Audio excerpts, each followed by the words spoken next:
E aí, tudo tranquilo? Seja muito bem-vindo a mais um vídeo do meu canal. Esse vídeo que você está vendo aqui é a aula 1 de um mini curso em que eu vou te ensinar tudo que você precisa para criar artes políticas profissionais usando simplesmente o Canva gratuito. É isso mesmo, não precisa você ter o Canva Pro para poder criar artes aí incríveis e poder tirar um dinheirinho aí extra no seu mês ou até mesmo deixar o seu perfil político com um aspecto mais profissional sem gastar nada.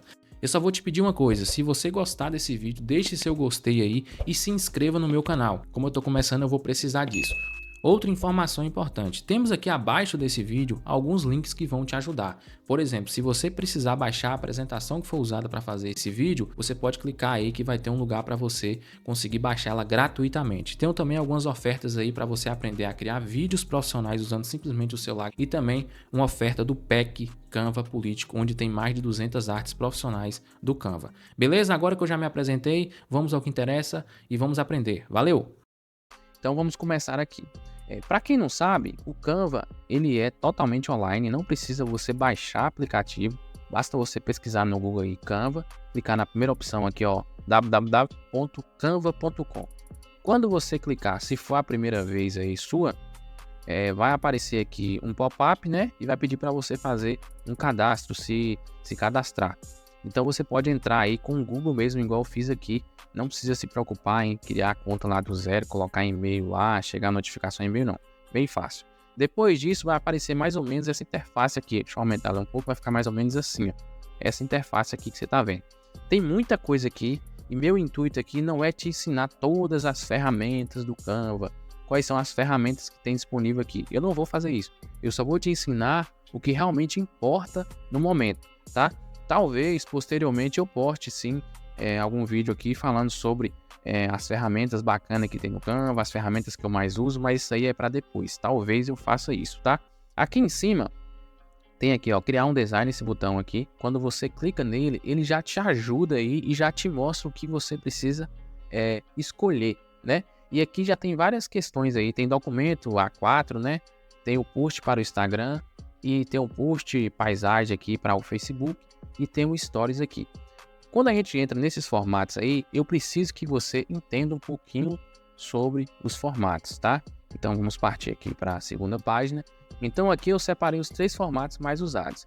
E esses formatos, eles são baseados no Instagram. Por que eu faço isso baseado no Instagram? Porque, querendo ou não, todo mundo hoje faz alguma postagem, ou a grande maioria das pessoas, né? Pensando em como vai ficar quando você postar no Instagram. Então, aqui tem 3 formatos. O primeiro formato é quadrado, que é 1080 por 1080, tá? É a proporção aí 1 por 1, chamado. E depois tem o post retrato, que é a proporção aí 4 por 5, que ele tem 1080 pixels de largura por 1350 de altura. Bem interessante esse formato também. É uma vantagem fazendo esse formato porque sua arte ela preenche mais tela ali. Então a pessoa não fica vendo ali talvez outra postagem de outro perfil. Isso faz com que ela fique mais tempo ali e não tenha curiosidade de rolar a tela, tá? E o terceiro formato é o do Stories ou então do Reels também, né? Que é isso aqui, ó, 9 por 16, proporção 9 por 16, que é 1080 pixels por 1920. Não se preocupe, se você não for lembrar aí, eu vou deixar disponível aqui esse PDF aqui que eu estou usando, tá? Essa apresentação. Então você vai conseguir baixar aí e tirar as dúvidas. Ah, por que eu preciso saber disso? Se você tiver no Canva aqui, ele já te dá essas opções, né? Mas aqui não vai ter de cara, por exemplo, esse formato aqui, ó. Que é esse daqui, é o do retrato. Então você precisa saber para quando você precisar, você vai clicar aqui, ó, criar um design. E aí você vai aqui, ó, tamanho personalizado. E aqui você sabe, a largura é 1080 e a altura 1350. E aí você deixa aqui pixels. Se você for fazer alguma coisa que é relacionado à impressão, aí você pode escolher centímetros e milímetros, mas pode deixar aqui em pixels mesmo, tá? Não preenche o cadeado, deixa assim mesmo, do jeito que tá, e coloca criar um design.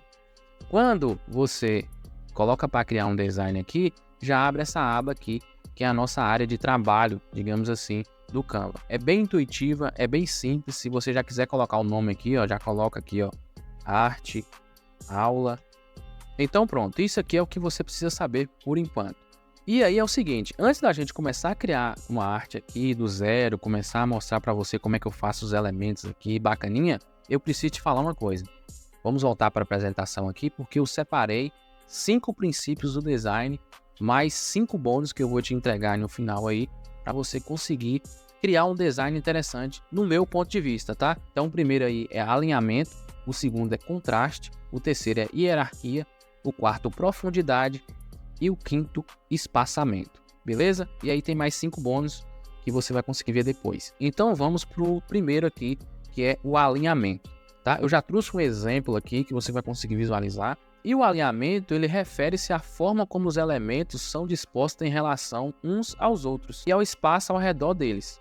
Um bom alinhamento cria uma sensação de ordem e harmonia, facilitando a leitura e a compreensão da mensagem. Então, quando você não se preocupa com alinhamento, você causa uma dificuldade na leitura. Talvez você não faz com que seu design fique moderno e não faz com que seu design fique atrativo. Então, você tem uma queda aí na hora de você for fazer essa divulgação, tá? E aqui já tem uma dica aqui, ó. Use grids e guias do Canva para alinhar textos, imagens e outros elementos. Vou te mostrar como é que você vai fazer isso aqui. Quando você entrou na sua arte aí, caiu nela, vai estar mais ou menos assim, né? E aí o que você vai fazer? Se não tiver aparecendo isso aqui em cima, ó, tá vendo que observe que tem uma régua aqui, tem uma guia aqui também, ó. Tá vendo, ó? Tô puxando aqui, ó, do lateral aqui, ó. Desse pontinho aqui, ó. Vou te mostrar, ó. Esse ponto aqui, ó. Tá vendo, ó? Então, se não tiver aparecendo isso aqui para você, o que você vai fazer?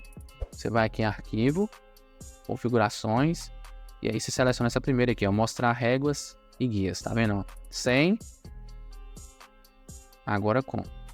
Isso aqui serve para você ir alinhando seus textos, tá? Voltando aqui, se você observar esse design aqui, por exemplo, né? Dá para você observar que ele está todo alinhado, beleza? Tem aqui todos os textos alinhados aqui. Tem o espaçamento também, ó, que é uma dica bacana, tá? E aqui tem uma hierarquia também, que a gente vai falar dela, mas já dá para ver a hierarquia aqui, que é o quê? As informações importantes, ou então as informações que a pessoa tem que ler primeiro, elas estão um pouquinho maior. Então, se você observar aqui, está um pouquinho maior também, e tem aqui um espaçamento. E eu gosto de alinhar, às vezes, a coisas que a pessoa nem vai perceber. Por exemplo, eu alinhei esse texto aqui, mais ou menos na direção dos olhos da personagem aqui, tá? Esse outro aqui, ó, mais ou menos nos ombros dela, tá vendo? Ó, quando finaliza o ombro dela aqui, ó. O pescoço aqui, na verdade, nessa curva aqui, ó. Então, assim, eu gosto de fazer esses alinhamentos assim. Outro alinhamento que tem aqui, por exemplo, ó, tem uma mudança de cor aqui no fundo, né, no background. Então, aqui tá um verde aqui e aqui já tá um laranja. Então, assim, tá um alinhamento aqui, ó, mais ou menos no centro dela. O alinhamento que eu deixo perfeito mesmo é o do texto, que aí eu coloco exatamente, ó, exatamente alinhado. Poderia ter alinhado também aqui esse nome semana com a agenda, mas eu preferi deixar um pouquinho assim, porque faz parte também do formato do design. A letra também está aqui no itálico, então iria ficar bacana. O próximo ponto é o contraste. O contraste é a diferença visual entre elementos, como cores, formas e tamanhos. Um bom contraste ajuda a destacar as informações importantes e a criar uma hierarquia visual clara. Beleza? Então aí você já consegue perceber que tem um exemplo aí e você vai perceber que aqui está errado, né? Não tem como falar que esse design está correto, porque tem uma dificuldade para conseguir ler as informações aí, e quando você tem acesso ao pack, você vai reparar que essa arte aqui está totalmente legível. Talvez agora não esteja tão legível para você, porque está em uma apresentação aí, estou gravando na tela, então talvez a qualidade não vai ajudar nesse sentido aí. Mas quando você vê a arte, você vai perceber que realmente dá para você ler. Então, assim, uma dica que eu te dou é quando você for fazer um design, procure no Google paleta de cores e se inspire nela. Não precisa copiar a paleta de cores, mas olha ali, por exemplo, ó, o amarelo fica bacana com tal cor, com o azul, o preto fica bacana com tal cor. Para você criar esse contraste entre os elementos e as fontes, as letras que você estiver usando, os textos, né? Para você conseguir entregar um design mais harmônico e que tenha contraste para as pessoas que estão ali visualizando conseguir aproveitar o máximo possível. Então essa foi a nossa primeira aula. Eu vou procurar fazer sempre aulas mais curtas, mas que você consiga entender. Se por acaso você estiver assistindo essa aula no YouTube, é só você entrar no meu canal e lá vai ter toda a playlist dessa aula já criada para você conseguir assistir todas aí de vez. Beleza? Então valeu, grande abraço e eu te espero na próxima aula que a gente vai falar sobre hierarquia. Valeu!